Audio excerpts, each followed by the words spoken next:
ಧ್ವಂಸಂದ್ರ ರೈತ ಸಂಘದ ಅಧ್ಯಕ್ಷರಾದಂಥ ದೇವರಾಜರವರಿಗೆ ಅವರು ಹಿರಿಯ ರೈತ ಸಂಘದ ಅಧ್ಯಕ್ಷರು ಅವರಿಗೆ ಮೊನ್ನೆ ಆದಂಥ ಘಟನೆಗಳು ಲಾಠಿ ಚಾರ್ಜ್ ಏನು ಮಾಡಿದ್ದಾರೆ ಅವರಿಗೆ ಜೀವನೇ ಕಳೆದ ಪರಿಸ್ಥಿತಿ ಬಂದಿತ್ತು.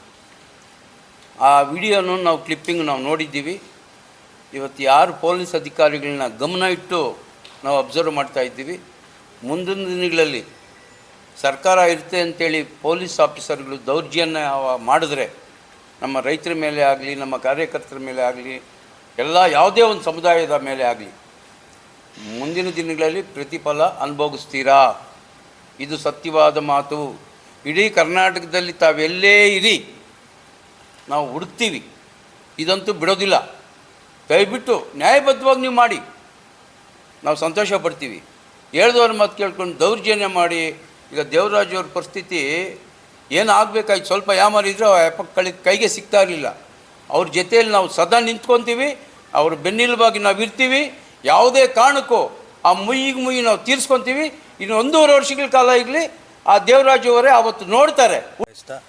ಹಾಗೂ ಎಲ್ಲ ನಮ್ಮ ಪಕ್ಷದ ನಾಯಕರು ಹೆಚ್ಚು ಕಡಿಮೆ ಎಲ್ಲ ನಾಯಕರೇ ಇಲ್ಲಿ ಭಾಗವಹಿಸಿರೋದು. ಎಲ್ರಿಗೂ ಸ್ವಾಗತವನ್ನು ಬಯಸ್ತಾ, ಏನು ಇವತ್ತಿನ ಈ ಆನೇಕಲ್ ತಾಲೂಕಿನಲ್ಲಿ ಏನು ರೈತರ ಜಮೀನುಗಳನ್ನು ವಶಪಡಿಸ್ಕೊಳ್ಳೋದ್ರ ಮುಖಾಂತರ ಅವರಿಗೆ ಕಿರುಕುಳವನ್ನು ಏನು ಕೊಡ್ತಾ ಇದ್ದಾರೆ ಸರ್ಕಾರ, ಅದರ ವಿರುದ್ಧ ನಮ್ಮ ಪಕ್ಷ ಅವರ ಜೊತೆಯಲ್ಲಿ ಇರುತ್ತೆ ಅಂಥೇಳಿ ನಾವು ಅದಕ್ಕೆ ಹೋರಾಟದ ರೂಪುರೇಷೆಗಳನ್ನು ಮಾಡೋದಕ್ಕೆ ತಯಾರಾಗಿ ಈ ಮಾಧ್ಯಮಗೋಷ್ಠಿಯನ್ನು ಕರೆದಿದ್ದೀವಿ.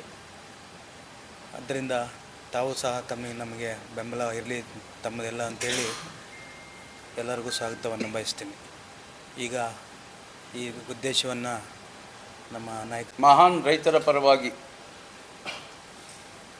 ಸುಮಾರು 2 ವರ್ಷಗಳಿಂದ ಸರ್ಜಾಪುರ ಹೋಬಳಿ ರೈತ ಬಾಂಧವರಿಗೆ ಈ ರಾಜ್ಯ ಸರ್ಕಾರ KIDB 2,500 ಎಕರೆ ಜಮೀನನ್ನು KIDB ಅಕ್ವಿಜಿಷನ್ ಮಾಡಿಕೊಂಡು ಸುಮಾರು ರೈತರು ಬೀದಿ ಪಾಲಾಗಿದ್ದಾರೆ. ಅಗ್ರಿಕಲ್ಚರ್ ಭೂಮಿ ಇದ್ದು ಎಲ್ಲರೂ ಒಳ್ಳೆಯ ರೈತರಿದ್ದಾರೆ. ಅಕ್ವಿಜಿಷನ್ ಮಾಡಿಕೊಂಡು ನೋಟಿಫಿಕೇಷನ್ ಆಗಿದೆ. ನೋಟಿಫಿಕೇಷನ್ ಆಗಿ ಎಕರೆಗೆ 2 ಕೋಟಿ 2.5 ಕೋಟಿಗೇನೋ ಕೊಡ್ತಾ ಇದ್ದಾರೆ ಅಂಥೇಳಿ ಮಾಹಿತಿ. ಬಟ್ ಅಲ್ಲಿ ರೈತರು ಜಮೀನು ಅಂದೇನಹಳ್ಳಿ, ಮುತ್ತನಲ್ಲೂರು ಈ ಭಾಗಗಳಲ್ಲಿ 20ರಿಂದ 25 ಕೋಟಿ ಎಕರೆಗೆ ಓಡ್ತಾ ಇದೆ.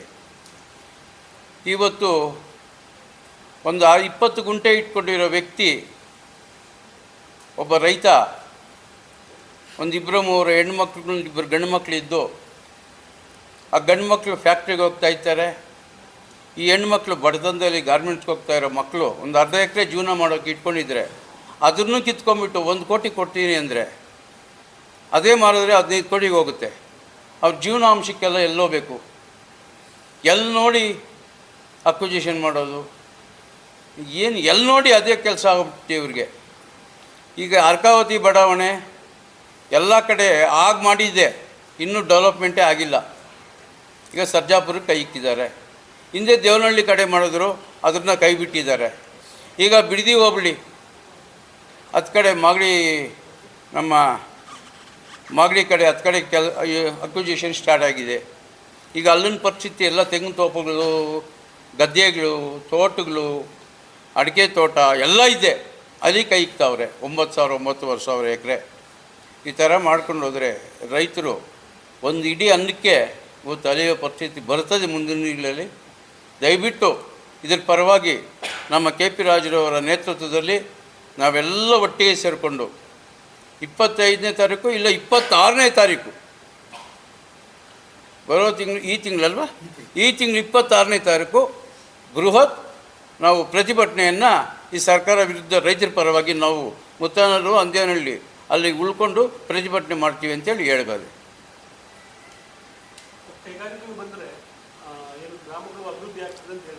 ಈಗ ಇರೋ ಕೈಗಾರಿಕೆಗಳೆಲ್ಲ ಅಭಿವೃದ್ಧಿ ಆಗಿಲ್ವಲ್ಲ. ಈಗ ಜಿಗಣಿ ಕೈಗಾರಿಕೆ ಇದೆ, ಅತ್ತಿಬೆಲೆ ಕೈಗಾರಿಕೆ, ಸುಮಾರು ಕೈಗಾರಿಕೆಗಳು ಇದ್ದಾವೆ. ಈ ಇನ್ನೂ ಅಲ್ಲಲ್ಲೇ 100-100 ಎಕರೆ ಜಾಗ ಇಟ್ಕೊಂಡಿದ್ದಾರೆ. ಕಟ್ತೀರಾ, ಅದನ್ನು ಫಿಲಪ್ ಮಾಡಿರಿ. ಈಗ ಎಕ್ಸಾಂಪಲ್, ಒಬ್ಬ ರೈತ 20 ಗುಂಟೆ ಇಟ್ಕೊಂಡಿದ್ರೆ ಅಂಗನಹಳ್ಳಿ, ಮುತ್ತನೂರು, ಸರ್ಜಾಪುರ ಹೋಬಳಿ ಬಡವರು, ಯಾವುದೇ ಒಕ್ಕಲಿಗ ಸಮುದಾಯ, ರೆಡ್ಡಿ ಸಮುದಾಯ, ಯಾವುದೇ ಸಮುದಾಯ ಇದ್ರೂ ಶ್ರೀಮಂತರಿರಲ್ಲ. ಅತಿ ಬಡತನ ಇರೋರು ಇರ್ತಾರೆ. ಏನೋ ಅರ್ಧ ಎಕರೆನ 3/4 ಎಕರೆನ ಇಟ್ಕೊಂಡು ಅದರಲ್ಲಿ ಹೂವು, ಕೊತ್ತಂಬರಿ ಸೊಪ್ಪು ಯಾವುದೊಂದು ಬೆಳ್ಕೊಂಡು ಜೀವನ ಮಾಡ್ತಾಯಿರ್ತಾರೆ.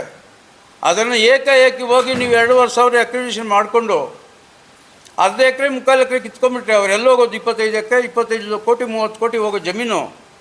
ನೀವು 1.5 ಕೋಟಿ 2 ಕೋಟಿ 3 ಕೋಟಿ ಕೊಟ್ಟರೆ ಏನು ವಿಷ ಹಾಕ್ಬೇಕಾ ಮಕ್ಳು ಮರಿಗಳನ್ನ? ಆ ಕಾಲದಿಂದ ಈ ಪಕ್ಷಕ್ಕೆ ಓಟ್ ನೀಡಿ ಇವತ್ತು ಅವರು ಹೊಟ್ಟೆಗೆ ತಣ್ಣೀರು ಬಟ್ಟೆ ಹಾಕ್ಕೊಂಡು ಮಲಗಬೇಕಾ?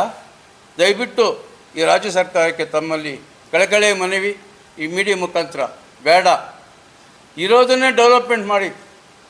ಇವತ್ತು ಹಲವಾರು ಬಡವಣಿಗಳು ಬಿ ಡಿ ಎ ನೇತೃತ್ವದಲ್ಲಿ ಬಿ ಡಿ ಎ ಪರವಾಗಿ ಸುಮಾರು ಸಾವಿರಾರು ಎಕರೆ ಅಕ್ವಿಸಿಷನ್ ಮಾಡ್ಕೊಂಡಿದ್ದಾರೆ. ಅದೇ ಡೆವಲಪ್ಮೆಂಟ್ ಆಗಿಲ್ಲ. ಮೊನ್ನೆ ಸಿದ್ದರಾಮಯ್ಯನವರು ಬಿಟ್ಟಿದ್ದಾರೆ ದೇವನಹಳ್ಳಿ ಕಡೆ, ಅದೇ ಥರ ಇಲ್ಲಿ ಬಿಟ್ಬಿಡಿ, ನೆಮ್ಮದಿಯಾಗಿ ಜೀವನ ಮಾಡ್ತಾರೆ ರೈತರು ಅಂತೇಳಿ ಹೇಳಬಲ್ಲೆ. ಅದಕ್ಕೆ ಅದರ ಪರವಾಗಿ ನಮ್ಮ JDS ಪಕ್ಷದಿಂದ ಆವತ್ತು ನಾವು 26ನೇ ತಾರೀಕು ಕುಮಾರಣ್ಣ ಮನವೊಲಿಸಿ, ಕುಮಾರಣ್ಣವ್ರು ನನ್ನ ಗಮನಕ್ಕೆ ತಂದಿದ್ದಾರೆ, ಇವತ್ತು ಮಾತಾಡಿದ್ದಾರೆ ಅದೇನು ಸರ್ಜಾಪುರದ್ದು ಅಂತ. ಅದಕ್ಕೆ ನಿಖಿಲ್ ಅವ್ರನ್ನ ಆವತ್ತು ನಾವು ಕರ್ಕೊಂಬರಬೇಕು ಅಂತ ಪ್ರಯತ್ನ ಮಾಡ್ತಾಯಿದ್ದೀವಿ. ನಮ್ಮ KP ರಾಜರವರ ಮುಖಂಡತ್ವದಲ್ಲಿ ಇಲ್ಲಿರುವ ಎಲ್ಲ ನಮ್ಮ ಪಟಾಪಟ ರವಿಯವರು, KP ರಾಜವರು, ನಮ್ಮ ಅಧ್ಯಕ್ಷರು ದೇವೇಗೌಡರು, ನಮ್ಮ ಬಾಬು ಅವರು, ಎಲ್ಲರೂ ಹಿರಿಯ ಮುಖಂಡರುಗಳ ನೇತೃತ್ವದಲ್ಲಿ ನಾವು ಕುಮಾರಣ್ಣ ಮನೆಗೆ ಹೋಗಿ ಇವ್ರನ್ನ ನಮ್ಮ ನಿಖಿಲ್ ಅವ್ರನ್ನ ಕರ್ಕೊಂಬರೋಕ್ಕೆ ಪ್ರಯತ್ನ ಮಾಡ್ತೀವಿ. ಬರ್ತಾರೆ. ನಾವು ಅತಿ ಹೆಚ್ಚಿನ ಸಂಖ್ಯೆಯಲ್ಲಿ ಒಂದು 4-5 ಸಾವಿರ ಜನ ಸೇರಿಸಿ ದೊಡ್ಡ ಪ್ರತಿಭಟನೆ ಮಾಡಬೇಕು ಅಂತ ತೀರ್ಮಾನ ತಗೊಂಡಿದ್ದೀವಿ. ಸರ್, ಈಗ ಬೆಂಗಳೂರಿಗೆ ರೈತರು ಹೊರಟಿದ್ರು, ಅವರು ಇಲ್ಲಿ 1 ವರ್ಷದಿಂದ ಹೋರಾಟ ಮಾಡಿ ಕೊನೆಗೆ ನ್ಯಾಯ ಸಿಕ್ಕಿಲ್ಲ ಅಂತೇಳಿ ಬೆಂಗಳೂರು ಹೊರಟಿದ್ರು. ಈ ಸಂದರ್ಭದಲ್ಲಿ ಪೊಲೀಸರು ಸಾಕಷ್ಟು ಜನ ರೈತರ ಮೇಲೆ ಹಲ್ಲೆ ಮಾಡಿದ್ದಾರೆ. ವಿರೋಧ ಪಕ್ಷವಾಗಿ JDS ಮತ್ತು BJP ನೀವಿಬ್ಬರು ಕೂಡ NDA ಕೂಡದಲ್ಲಿರೋದ್ರಿಂದ ರೈತರ ಪರವಾಗಿ ಯಾವ ರೀತಿ ಮುಂದಿನ ದಿನಗಳಲ್ಲಿ ಸಹಕಾರ ಕೊಡ್ತಾರೆ? ಈಗ ನಮ್ಮ ಆನೇಕಲ್ ತಾಲೂಕು ನಮ್ಮ ಕರ್ಮಭೂಮಿ ಆಗಿರೋದ್ರಿಂದ ಮುಂದಿನ ದಿನಗಳಲ್ಲಿ ಒಳ್ಳೆ ಆಡಳಿತ, ಒಳ್ಳೆ ಮುಖ್ಯಮಂತ್ರಿ ಬಂದಾಗ ಯಾವುದೇ ಕಾರಣಕ್ಕೂ ಕಾಂಗ್ರೆಸ್ ಪಕ್ಷ ಬರೋದಿಲ್ಲ. ನಾಳೆ ಎಲೆಕ್ಷನ್ ಡಿಕ್ಲೇರ್ ಆದರೂ ಕಾಂಗ್ರೆಸ್ ಪಕ್ಷ ಬರೋದಿಲ್ಲ. ಇನ್ನು 20 ವರ್ಷ ಹಿಂದಕ್ಕೆ ಹೋಗ್ತದೆ. ಮುಂದಿನ ದಿನಗಳಲ್ಲಿ JDS ಆ್ಯಂಡ್ BJP ಎರಡೂ ನೇತೃತ್ವದಲ್ಲಿ ಒಂದು ಒಳ್ಳೆ ಮುಖ್ಯಮಂತ್ರಿ ಬಂದಾಗ ಅವ್ರ ನೇತೃತ್ವದಲ್ಲಿ ಇವತ್ತಿನ ಕಾಲಘಟ್ಟದಲ್ಲಿ ಇವತ್ತೇನಿದೆ ಇದು ಹಿಂಗೆ ಉಳ್ಕೊಂಡ್ರೆ ಮುಂದಿನ ದಿನಗಳಲ್ಲಿ ಕೈ ಬಿಡೋದಕ್ಕೆ ನಾವು ಪ್ರಯತ್ನ ಮಾಡ್ತೀವಿ. ಹೌದು. ಈಗ ಮೊದಲಿಂದ ಮಾಡ್ಕೊಂಡು ಬರ್ತಾ ಇದ್ದೀವಿ. ಈಗ ನೆನೆ ತಾನೇ ನಮ್ಮ ನಾಯಕರಾದಂಥ ಕುಮಾರಣ್ಣವರು ಕೇಳಿದ್ರು ನಮ್ಮನ್ನು. ಅದರ ಬಗ್ಗೆ ನಾನು ಕೆಲವು ಸೂಚನೆಗಳು ಕೊಟ್ಟಿದ್ದೇನೆ. ಕೆಲವು ರೈತ ಮುಖಂಡರು ಬರಬೇಕಾಗಿತ್ತು. ಅದೇ ತಕ್ಷಣವೇ ಹಾಫ್ ಆನ್ ಅವರ್ ಮುಂದೆ ಅದು ಹೆಂಗೆ ಗೊತ್ತಾಯಿತು ನಮ್ಮ KP ರಾಜುವರವ್ರಿಗೆ ನನಗಂತೂ ಗೊತ್ತಿಲ್ಲ. ಈಗ ಕುಮಾರಣ್ಣವರೇ ಮಾತಾಡಿರ್ಬೇಕು ರಾಜುವ್ರ ಹತ್ರ ಅನ್ನಿಸ್ತದೆ. ಆಗ ರಾಜುವ್ರು ನನಗೆ ದೂರವಾಣಿ ಮುಖಾಂತರ ಮಾತಾಡಿ, ಇಲ್ಲ ದೊಡ್ಡ ಸ್ಕೇಲನ್ನು ಮಾತಾಡೋಣ, ನಾಳೆ ಪ್ರೆಸ್ ಮೀಟ್ ಕೊಟ್ಬಿಡೋಣ, ಬಂದುಬಿಡಿ ಅಂದರು. ನಾನು ಕುಮಾರಣ್ಣ ಸಲಹೆ ತಗೊಂಡು ಇಲ್ಲಿ ಪ್ರೆಸ್ ಮೀಟಿಗೆ ಬಂದಿದ್ದೀನಿ. 100ಕ್ಕೆ 100 ನಮ್ಮ ರಾಜುವ್ರವ್ರ ನೇತೃತ್ವದಲ್ಲಿ ದೊಡ್ಡ ಸ್ಕೇಲಲ್ಲಿ ರ್ಯಾಲಿ ಮಾಡ್ತೀವಿ, ಉಳಿಸೋದಕ್ಕೆ ಪ್ರಯತ್ನ ಮಾಡ್ತೀವಿ, ಬಿಡೋದು ಬೇಡ. ಇಡೀ ಆನೇಕಲ್ ತಾಲೂಕಿನ ಮಹಾಜನತೆ, ರೈತ ಬಾಂಧವಗಳು ನಮ್ಮ ಜೊತೆಯಲ್ಲಿ ಬಂದು ಕೈ ಜೋಡಿಸ್ಬೇಕಂತೇಳಿ ಕಳೆಯ ಮನವಿ. ಸೊ ಅದು ಹುಚ್ಚನಾಯಿ ಕಚ್ಚಿದೆ, ಅದನ್ನ ಬಗ್ಗೆ ಅವನು ಮಾತಾಡ್ತೀವಿ, ಅದು ಬಿಟ್ಟಾಕ್ಬಿಡೋದ, ಅದ್ರ ಬಗ್ಗೆ ಮಾತಾಡೋದು ಬೇಡ. ಹುಚ್ಚನಾಯಿ ಅವನ ಬಗ್ಗೆ ಏನಕ್ಕೆ ಮಾತಾಡ್ತೀವಿ? ಆ ಹುಚ್ಚನಾಯಿ ಕಚ್ಚಿದೆ, ಏನು ಹುಚ್ಚನಾಯಿಗೆ ನಾವು ವಿರುದ್ಧ ಕೊಟ್ಟಕ್ಕೆ ನಾನು ಕಚ್ತದೆ.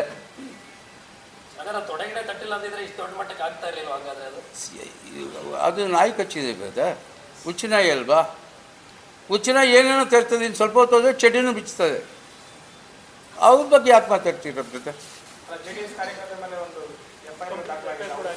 ಈಗ ನೀವು ಏನೇ ಒಳ್ಳೇದು ಮಾಡಿ, ಇವತ್ತು ಈಗ ನಾನು ಪ್ರೆಸ್ ಮೀಟ್ ಕೊಟ್ಟಿದ್ದೀನಲ್ಲ, ನಮ್ಮ ಪಕ್ಷದ ಮುಖಂಡರ ಮೇಲೂ FIR ಹಾಕ್ಬೋದು. ಯಾಕೆ ಹಾಕೋಕ್ಕಾಗಲ್ಲ? ಆ ಪರಿಸ್ಥಿತಿ ಇವತ್ತಿದೆ. ಅದಕ್ಕೆ ಯಾಕೆ ಹಾಕ್ತೀರ ನೀವು ಕಾಂಗ್ರೆಸ್ಗೆ ಓಟು? ಇನ್ನು ಹಾಕಬೇಡಿ. ನಿಮ್ಮ ಜೀವಮಾನದಲ್ಲಿ ಮಕ್ಕಳು ಮರಿಗಳನ್ನ ಕಳ್ಕೊಬೇಕಾಗುತ್ತೆ. ನಾವು ಊಟಕ್ಕೆ ಒಂದು ತುತ್ತ ಊಟ, ಜಮೀನು ಸಿಗ್ತದೆ, ಹಣ ಸಿಕ್ಕಲ್ಲ, ಜಮೀನು ಸಿಕ್ಕಲ್ಲ, ಒಡವೆ ಸಿಗ್ತದೆ. ಆ ಪರಿಸ್ಥಿತಿಗೆ ಬರ್ತದೆ. ಈಜೆ ಕಾಂಗ್ರೆಸ್ ಪಕ್ಷ ಇನ್ನೊಂದು 5 ವರ್ಷ ಬಂದ್ಬಿಟ್ಟು ಅಂತ. ಜೆ ಬಿ ಎಲೆಕ್ಷನ್ ಕಾಂಗ್ರೆಸ್ ಅವ್ರಿಗೆ ಗೊತ್ತು, ನಮ್ಗೆ ಗೊತ್ತು. ನಮ್ಮ ಸಂಘಟನೆ ನಡೀತಾ ಇದೆ. ಏನು ಇವಾಗ ಎಲ್ಲಿ ಓಟ್ ಇದೆ, ಓಟ್ ಇಲ್ಲ, ಹೊರಗಡೆಯಿಂದ ಯಾರು ಬಂದಿದ್ದಾರೆ ಅದೆಲ್ಲ ತನಿಖೆ ನಡೀತಾ ಇದೆ. ಇವಾಗ ನಮ್ಮ ಹುಡುಗರು ಮಾಡ್ತಾ ಇದ್ದಾರೆ. ಈ ಮುಂದಿನ ದಿನಗಳಲ್ಲಿ ಅದಕ್ಕೂ ಒಂದು ಮೀಟಿಂಗ್ ಮಾಡಿ ನಮ್ಮ ಕೆ ಪಿ ರಾಜುರವರು, ಪಟಾಪ ರವಿಯವರು, ನಮ್ಮ ಮುಖಂಡರುಗಳೆಲ್ಲ ಸೇರಿಕೊಂಡು ಅದ್ರ ಬಗ್ಗೆ ಚರ್ಚೆ ಮಾಡ್ತೀವಿ. ನಡೀತಾ ಇದೆ, ಸ್ವಲ್ಪ ವೆಯ್ಟ್ ಮಾಡಿ, ಎಲ್ಲ ಒಳ್ಳೆಯದಾಗುತ್ತೆ. ನಮ್ಮ ರಾಜ್ಯ ಕ್ಯಾಂಡಿಡೇಟ್ ಸ್ವಲ್ಪ ಕೇಳಿ. ಈಗ ಮಂಜಣ್ಣವರ ಮಾರ್ಗದರ್ಶನದಲ್ಲಿ ಹಾಗೂ ಕೆ ಪಿ ರಾಜುವ ಸಾರಥ್ಯದಲ್ಲಿ ಈಗ ನಮ್ಮ ತಾಲೂಕಲ್ಲಿ ಜಮೀನುಗಳೆಲ್ಲ ಕಬಳಿಸ್ತಾ ಇದ್ದಾರೆ ಸರ್ಕಾರ, ಕಾಂಗ್ರೆಸ್ ಸರ್ಕಾರದವರು. ಇವತ್ತು ನಮ್ಮ ತಾಲೂಕಲ್ಲಿ ಜಮೀನು ಉಳಿಸ್ಕೊಬೇಕಂತ ಹೇಳ್ಬಿಟ್ಟು ಇವತ್ತು ನಮ್ಮ JDS ಪಕ್ಷದಿಂದ ಪ್ರತಿಭಟನೆ ಹಮ್ಮಿಕೊಂಡಿದ್ದೀವಿ. ಅತಿ ಹೆಚ್ಚಿನ ರೀತಿಯಾಗಿ ಜನ ಸೇರಿ ಪ್ರತಿಭಟನೆ ಮಾಡ್ತೀವಿ ಅಂತ ಹೇಳ್ಬಿಟ್ಟು ಈ ಸಂದರ್ಭದಲ್ಲಿ ಹೇಳೋಕ್ಕೆ ಇಷ್ಟಪಡ್ತಾ ಇದ್ದೀನಿ. ಈಗಾಗಲೇ ನಮ್ಮ ತಾಲೂಕು ಬೇಕಾದ ಡೆವಲಪ್ಮೆಂಟ್ ಆಗಿದೆ. ಇವಾಗೆಲ್ಲ ಯಾವುದೋ ರೀತಿಯಲ್ಲಿ ಬಂದು ಜಮೀನು ತಗೊಳ್ತಾನೆ ಸೂರ್ಯ ಸಿಟಿ ಫಸ್ಟ್ 1 ಫಸ್ಟ್ 3 ಅಂತ ಹೇಳ್ಬಿಟ್ಟು ನಮ್ಮ ತಾಲೂಕೆಲ್ಲ ಕಬಳಿಸ್ಬಿಟ್ಟಿದ್ದಾರೆ. ಇನ್ನೂ ಕಬಳಿಸೋಕೆ ಬರ್ತಾರೆ. ಇದೇ ರೀತಿಯಾಗಿ ಕಬಳಿಸಿದ್ರೆ ನಾವು ಊಟ ಮಾಡೋಕ್ಕೆ ನಮಗೆ ರಾಗಿ ಇರೋಲ್ಲ, ಭತ್ತ ಇರೋಲ್ಲ. ಆದ್ದರಿಂದ ನಾವು ಸರ್ಕಾರದಲ್ಲಿ ಮನವಿ ಮಾಡ್ತಾ ಇದ್ದೀವಿ, ಇನ್ನು ಮುಂದಿನ ದಿನಗಳಲ್ಲಿ ನಮ್ಮ ತಾಲೂಕು ಬಿಟ್ಟು ಬೇರೆ ತಾಲೂಕಲ್ಲಿ ಎಲ್ಲೋ ಡೆವಲಪ್ಮೆಂಟ್ ಎಲ್ಲಾಗಿಲ್ಲೋ ಅಲ್ಲಿ ಜಮೀನು ತಗೊಬೇಕಂತ ಹೇಳ್ಬಿಟ್ಟು ಈ ಸಂದರ್ಭದಲ್ಲಿ ನಾವು ಸರ್ಕಾರನ ಮನವಿ ಮಾಡ್ತಾ ಇದ್ದೀವಿ. ಜೈ ಹಿಂದ್, ಜೈ ಕರ್ನಾಟಕ.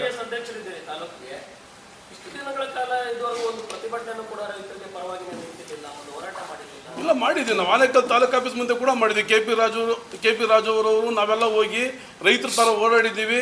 ನಾವು ರೈತರಿಗೆ ಸಪೋರ್ಟ್ ಮಾಡಿದ್ದೀವಿ. ಎಲ್ಲ ಕಾರ್ಯಕ್ರಮಕ್ಕೂ ಅವ್ರು ಯಾವ್ದು ಕರೆದ ಎಲ್ಲ ಭಾಗವಹಿಸಿ ಇದು ಮಾಡ್ತಾ ಇದ್ದೀವಿ. ನಾವು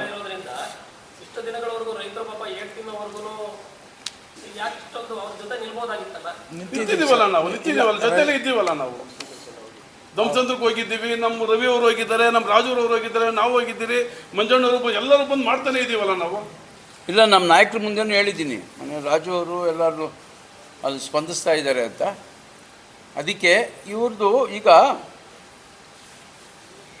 ರೈತರದ್ದು ಡೋಲಾಮಾನವಾಗಿದೆ ಇವತ್ತು ಪರಿಸ್ಥಿತಿಯಲ್ಲಿ.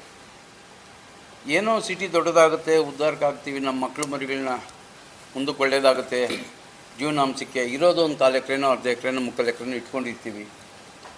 ಅದನ್ನೂ ಕಿತ್ಕೊಂಡ್ಬಿಟ್ರೆ ಏನಾಗಬೇಕು? ಬಡಬಗ್ರು ಏನಾಗಬೇಕು? ರೈತ ಸಮುದಾಯ ಏನಾಗಬೇಕು? 1/2 ಎಕರೆ 3 ಎಕರೆ ಇಟ್ಕೊಂಡು ಸೊಪ್ಪು, ಕೊತ್ತಂಬರಿ ಸೊಪ್ಪು, ದಂಡಿನ ಸೊಪ್ಪು, ಚೊಕ್ಕದ ಸೊಪ್ಪು ಏನೋ ಒಂದು ಬೆಳ್ಕೊಂಡು ಅದನ್ನು ಜೀವನ ಮಾಡ್ತಾಯಿರ್ತಾರೆ. ಮಾರ್ಕೆಟಿಗೆ ತೊಗೊಂಡೋಗಿ ಅದನ್ನ ಇಟ್ಕೊಂಡೆ ಮಕ್ಕಳು ಮರಿಗಳನ್ನ 1 ಹಸು 2 ಹಸು ಕಟ್ಕೊಂಡು ಜೀವನ ಮಾಡ್ತಾರೆ. ಈಗ ಅದನ್ನು ಕಟ್ಕೊಂಡು ಹೊಟ್ಟೆ ಮೇಲೆ ತಣ್ಣೀರು ಬಟ್ಟೆ ಹಾಕ್ಕೊಂಡು ಎಲ್ಲಿ ಹೋಗ್ತಾರೆ ರೈತರು? ತಮ್ಮ ಮಾಧ್ಯಮದ ಸ್ನೇಹಿತರಿಗೂ ತಾವು ಮನವಿ ಮಾಡ್ತೀನಿ, ಇದನ್ನು ತಾವು ಖಂಡಿಸ್ಬೇಕು ತಾವು. ಯಾಕಂದರೆ ಆಲ್ಮೋಸ್ಟ್ ತಾವೆಲ್ಲ ರೈತರ ಮಕ್ಕಳೇ, ಮೂಲ ರೈತರಿಂದ ಬಂದರು. ನಾವೆಲ್ಲ ಕಷ್ಟಪಟ್ಟು ಇವತ್ತು ನಾನು ತೋಟಗಾರಿಕೆ ಮಾಡ್ತೀನಿ, ಬನ್ನಿ ನೋಡಿರಂತೆ. ಅದಕ್ಕೆ ಎಲ್ಲರೂ ಇವರೇ ಸಪ್ರೇಟ್ ಒಂದು ಧರಣಿ ಮಾಡಿ ಮಾಡಿದ್ದೀರಾ. ಇನ್ನೂ ಸಾಲದು ನಿಮ್ಮದು ಮೈನ್ ಇರೋದು ನೀವೇ ನಮಗೆ ಪಿಲ್ಲರಾಗಿ. ಇದಕ್ಕೆ ಸ್ಪಂದಿಸಿದ್ರೆ ಅದು ಯಾಕೆ ಜಮೀನು ತಗೊತಾರೆ ಅನ್ನೋದನ್ನು ನಾವು ನೋಡೋಣ. ಇದಕ್ಕೆ ಇಡೀ ಆನೇಕಲ್ ತಾಲೂಕಿನ ಮಹಾಜನತೆ, ಮಹಾರೈತರು, ಎಲ್ಲ ಸಮುದಾಯದವರು, ಇಂಥ ಸಮುದಾಯ ಅಂಥ ಸಮುದಾಯ ಏನಿಲ್ಲ, ಎಲ್ಲ ಒಟ್ಟಿಗೆ ಒಂದೇ ಧ್ವನಿಯಲ್ಲಿ ನಾವು ಕೈ ಎತ್ತಿದ್ರೆ 100ಕ್ಕೆ 100 ಒಳ್ಳೆಯದಾಗುತ್ತೆ. ಈ ಸರ್ಕಾರ ಇನ್ನೇನು ನಮ್ಮಮ್ಮ ಅಂದರೆ 1.5 ವರ್ಷ ಗೋಯಿಂದ 25 ಕೋಟಿ 30 ಕೋಟಿ ಪ್ರಾಪರ್ಟಿನ 2 ಕೋಟಿ 3 ಕೋಟಿ ಕೊಟ್ಟು ಅವ್ರು 5 ಜನ 6 ಜನ ಇದ್ದರೆ ಹಂಚ್ಕೊಂಡು ಹೋಗೋದಕ್ಕೆ ಎಷ್ಟು ಬರ್ತದೆ? ಹಿಂದೆ ಅತ್ತಿಬೆಲೆಯಲ್ಲಿ ನಮ್ಮದು 7 ಎಕರೆ ಜಮೀನಿತ್ತು. 7 ಎಕರೆ ಜಮೀನು ನಮ್ಮ ತಂದೆಯವರು ಮಾರಿಬಿಟ್ರು. ಅವನು ಕೊಡೋಲ್ಲ ಅಂದ್ವಿ. ನಾನು ಗೊಟ್ಗೆರೆಯಲ್ಲಿದ್ದೆ, ನಾನು ಸೈನ್ ಹಾಕಬೇಕಲ್ಲ ಸಬ್ ರಿಜಿಸ್ಟ್ರ್ ಆಫೀಸಲ್ಲಿ. ನಾನು ಹೋದೆ ಸಬ್ ರಿಜಿಸ್ಟ್ರ್ ಆಫೀಸ್ ಹತ್ರ. 1.5 ಬಸ್ ಬಂದಿದ್ರು ಜನ. ಏನಕ್ಕೆ? ನಮ್ಮ ಮನೆಗಳವರು ರಿಜಿಸ್ಟ್ರ್ ಮಾಡೋಕ್ಕೆ 1.5 ಬಸ್ ಜನ. ನಾನು ಎಲ್ಲೋ ಅಲ್ಲಿ ಸೈನ್ ಹಾಕ್ಬಿಟ್ಟು ಬಂದೆ. ನನಗೆ ಬಂತು 1.5 ಲಕ್ಷ ಕಾಸು. ಆ ಕಾಸನ್ನ ನಮ್ಮ ಹೆಣ್ಮಕ್ಳಿಗೆ ಕೊಟ್ಬಿಟ್ಟು ಬಂದೆ. ಇವತ್ತು ಅದು 5 ಕೋಟಿ. ಇಂಥ ಪರಿಸ್ಥಿತಿ ನಮ್ಮ 7 ಎಕರೆಗೆ ನನಗೆ 1.5 ಕೋಟಿ ಬರಬೇಕು ಅಂದರೆ ಇಂಥ ಪರಿಸ್ಥಿತಿ ಇಡೀ ಆನೇಕಲ್ ತಾಲೂಕಲ್ಲಿ ಬಡ ರೈತರು ಎಷ್ಟು ಜನ ಇರಬಾರ್ದು ಅನ್ನೋದನ್ನು ತಾವು ಕುಲಂಕುಷವಾಗಿ ಯೋಚನೆ ಮಾಡಿ ಅಲ್ವೇ. ಅದಕ್ಕೆ ಇವತ್ತು ಕುಮಾರಣ್ಣ ಏನಾದರೂ ಈ ರೈತ ಸಮುದಾಯ ಉಳಿಬೇಕು ಅಂದರೆ ದೇವೇಗೌಡರ ಫ್ಯಾಮಿಲಿಯಿಂದ ಮಾತ್ರ, ಕುಮಾರಣ್ಣಿಂದ ಮಾತ್ರ ಸಾಧ್ಯ. ಇದು ಸತ್ಯವಾದ ಮಾತು. ನನ್ನ ಆತ್ಮ ಸಾಕ್ಷಿ ಹೇಳ್ತಾ ಇದ್ದೀನಿ. ಮುಂದಿನ ದಿನಗಳಲ್ಲಿ ಒಳ್ಳೆಯದಾದರೆ ಈ ರಾಜ್ಯ ಸುಭಿಕ್ಷವಾಗಿರ್ತದೆ. 100ಕ್ಕೆ 100 ರೈತ ಬಾಂಧವರು, ರೈತ ಮುಖಂಡಗಳು, ರೈತ ಜನಾಪಿ ಚೆನ್ನಾಗಿರ್ತಾರೆ, ನೆಮ್ಮದಿಯಾಗಿರ್ತಾರೆ. ಈ ದೇವೇಗೌಡರ ಮನೆಯಿಂದ ಯಾರಾದರೂ ಮುಖ್ಯಮಂತ್ರಿಗಳು ಆದರೆ, ಬಟ್ ಹೈಕಮಾಂಡು ಸೆಂಟ್ರಲ್ ಗೌರ್ಮೆಂಟ್ ಇದೆ, ಇಬ್ಬರು ಕೊಲಿಷನ್ ಸರ್ಕಾರ ಇರೋದ್ರಿಂದ ಅವ್ರು ಏನು ತೀರ್ಮಾನ ತಗೊಂಡ್ರೆ ಅದಕ್ಕೆಲ್ಲ ನಾವು ಬದ್ಧವಾಗಿರ್ತೀವಿ. BJP ಜೊತೆಗೆ ನಾವೆಲ್ಲ ಬದ್ಧವಾಗಿರ್ತೀವಿ, ಒಟ್ಟಿಗೆ ಹೋಗ್ತೀವಿ. ಸರ್, ರೈತರ ಪರವಾಗಿ ನಿಲ್ಲೋದ್ರಿಂದ ಈಗ ಪಕ್ಷ ಭೇದ ಮರೆತು ಶಾಸಕರ ಬಳಿ ಯಾಕೆ ಎಲ್ಲ ಶಾಸಕರನ್ನು ಕೂಡ ಜೊತೆಗೂಡಿಸ್ಕೊಂಡು ಆನೇಕಲ್ ತಾಲೂಕು ರೈತರ ಪರವಾಗಿ ನಿಲ್ಬೋದಲ್ಲ ಸರ್? ನೀವು ಶಾಸಕರನ್ನೇ ಕೇಳ್ಬೋದಲ್ಲ ಬ್ರದರ್? ಕೇಳಿದ್ದೀವಿ. ಏನಂದ್ರೆ ಅವ್ರನ್ನೇ ಕೇಳಬೇಕು. ಎಲ್ಲ ಒಟ್ಟಿಗೆ ಸೇರ್ಕೊಂಡು ಅವರೊಂದು ಸ್ಟೇಟ್ಮೆಂಟ್ ಕೂಡ ಕೇಳಿ, ನಾವು ರೆಡಿ ಇದ್ದೀವಿ. ಎಲ್ಲ ಸಮುದಾಯ ಅವ್ರ ಜೊತೆ ನಿಂತ್ಕೊಂಡು ಹೋರಾಟ ಮಾಡೋದಕ್ಕೆ ನಾವು ರೆಡಿ ಇದ್ದೀವಿ. ಇದರಲ್ಲಿ ಭೇದ ಭಾವ ಬೇಡ, ಇದು ಆ ಪಕ್ಷ ಈ ಪಕ್ಷ ಬೇಡ, ಎಲ್ಲ ಒಟ್ಟಿಗೆ ಸೇರ್ಕೊಂಡು ಹೋಗೋಣ. ಇವಾಗ ಸಣ್ಣದಾಗಿ ಬಂತು, ಈಗ ದೊಡ್ಡದಾಗ್ತಾ ಇದೆ ರೈತರ ಪ್ರಾಪರ್ಟಿಗಳ ಅಕ್ವಿಜಿಷನ್ ಮಾಡೋದು. ಅದಕ್ಕೆ ನಾವು ಈಗ ಮೈಗೊಡ್ಕೊಂಡು ಬಂದಿರೋದು. ಈಗ ಅದಕ್ಕೆ ಬಿಡದಿ ಹೋಬಳಿಯಲ್ಲಿ ಕುಮಾರಣ್ಣವ್ರಿಗೆ ಅವರೇ ಕೂಲಂಕುಷವಾಗಿ ಏನು ಆನೇಕಲ್ ತಾಲೂಕು ಅನ್ನೋದು ಮಟ್ಟದಲ್ಲಿ ಕೇಳ್ತಾವ್ರೆ, ಫೋರ್ಸ್ ಮಾಡಿ ಕೇಳ್ತಾವ್ರೆ. ಅದಕ್ಕೆ ಅವ್ರನ್ನ ನಾವು ಮೊನ್ನೆ ನಿಖಿಲ್ ಅವ್ರನ್ನ, ಕುಮಾರಣ್ಣನ ನಾವು ಕರ್ಕೊಬರ್ಬೇಕು ಅಂತೇಳಿ ತೀರ್ಮಾನ ತಗೊಂಡಿದ್ದೀವಿ. ನಮ್ಮ ರಾಜುವರ ನೇತೃತ್ವದಲ್ಲಿ ನಾವು ಹೋಗ್ಬಿಟ್ಟು ಮನವಿ ಪತ್ರ ಕೊಟ್ಬಿಟ್ಟು ಅವ್ರನ್ನೂ ಸ್ಟ್ರೈಕಿಗೆ ಕರ್ಕೊಂಬರೋಕ್ಕೆ ನಾವು ರೆಡಿ ಇದ್ದೀವಿ. ಬರ್ತಾರೆ ಅವರು. ಅದಕ್ಕೆ 26ನೇ ತಾರೀಕು ನಾವು ಮಾಡೋದಂತೂ ಶತಸಿದ್ಧ, ದೊಡ್ಡ ಸ್ಕೇಲಲ್ಲಿ ನಾವು ಸ್ಟ್ರೈಕ್ ಮಾಡ್ತಾಯಿದ್ದೀವಿ. ಈಗೇನು ನಾವು ನಿರ್ಧಾರ ಮಾಡಿದ್ವಿ ಪ್ರತಿಭಟನೆ ಮಾಡಬೇಕು ಅಂತೇಳಿ, ಅದು ಪ್ರತಿಭಟನೆ ಮಾಡಿ ಸುಮ್ಮನೆ ಆಗೋ ಪ್ರಶ್ನೆಯೇ ಇಲ್ಲ. ರೈತರ ಜೊತೆ ನಿರಂತರವಾಗಿ ಅವರ ಕಷ್ಟದಲ್ಲಿ ನಾವು ನಮ್ಮ ಪಕ್ಷ ಸಂಪೂರ್ಣವಾಗಿ ನಾವೆಲ್ಲರೂ ಸೇರಿ, ನಮ್ಮ ನಾಯಕರ ನೇತೃತ್ವದಲ್ಲಿ, ಮಂಜಣ್ಣವ್ರ ನೇತೃತ್ವದಲ್ಲಿ ನಾವೆಲ್ಲರೂ ಸೇರಿ ಅವ್ರ ಜೊತೆ ಕಡೆಯವರೆಗೂ ಈ ಹೋರಾಟದಲ್ಲಿ ಅವರ ಜೊತೆ ನಿರಂತರವಾಗಿ ನಾವು ಈ ಹೋರಾಟದಲ್ಲಿ ಇರ್ತೀವಿ ಅಂತ ತಮ್ಮ ಮುಖಾಂತರ ಹೇಳೋದಕ್ಕೆ ಬಯಸ್ತೀವಿ. ಏನು ಕಳೆದ 1 ವರ್ಷದಿಂದ ರೈತರು ಬೀದಿಗೆ ಬಂದಿದ್ದಾರೆ. ಆನೇಕಲ್ ರೈತರು ಕಳೆದ 1 ವರ್ಷದಿಂದ ಬೀದಿಗೆ ಬಂದಿದ್ದಾರೆ. ಪತ್ರಕರ್ತರು ಸ್ನೇಹಿತರು ಒಂದು ಪ್ರಶ್ನೆ ಕೇಳಿದ್ರು, BJP ಮತ್ತು ದಳ ಶಾಸಕರ ಮನೆ ಬಾಗಿಲಿಗೆ ಹೋಗಿ ಯಾಕೆ ಪತ್ರ ಕೊಡಬಾರ್ದು ಅಂತೇಳಿ. ಮೊದಲೇ ನಾನು ಕೇಳಕ್ಕೆ ಬಯಸ್ತೀನಿ, ತಾಲೂಕಲ್ಲಿ ಶಾಸಕರಿದ್ದಾರಾ? ಇರೋದಾದರೆ ಎಲ್ಲಿದ್ದಾರೆ ಶಾಸಕರು? ಯಾಕೆ ಶಾಸಕರು ಮತ ಪಡೆಯುವಾಗ ಪ್ರಜಾಸತ್ತಾತ್ಮಕವಾಗಿ ರೈತರ ಮನೆಗೆ ಹೋಗಿ ಕಾಲಿಗೆ ಬಿದ್ದು ಮತ ಹಾಕಿದ್ರಲ್ಲ, ಇವತ್ತು ರೈತರು ಶಿವಣ್ಣವ್ರ ಮನೆಗಾಗಲಿ ಶಾಸಕ ಮುಡ್ಕೊಳ್ತಕ್ಕಂಥ ಹೀನ ಸ್ಥಿತಿಗೆ ಯಾಕೆ ಬರಬೇಕು ನಾವು?